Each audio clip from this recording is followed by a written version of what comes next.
go, baby. Come on, Zach. Woo! Go, Zach.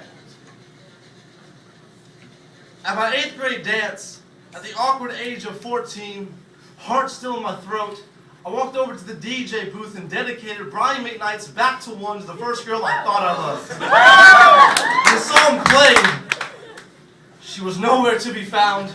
I cried the rest of the night and had my mom pick me up.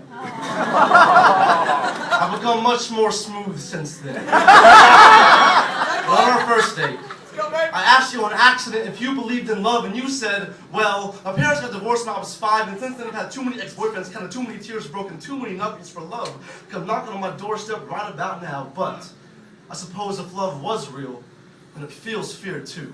And maybe he's just afraid to say something after being pushed around for so long.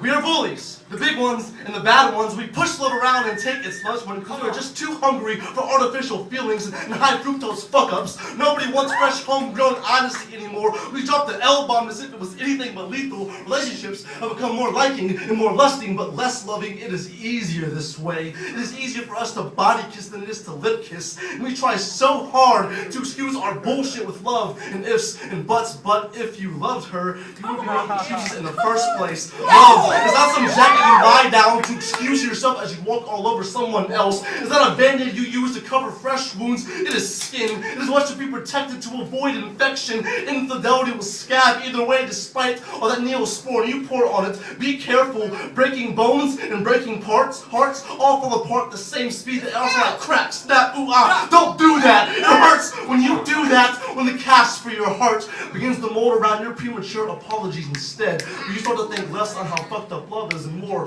on how you fucked up love. You thug of a lover. You bandit of a kisser.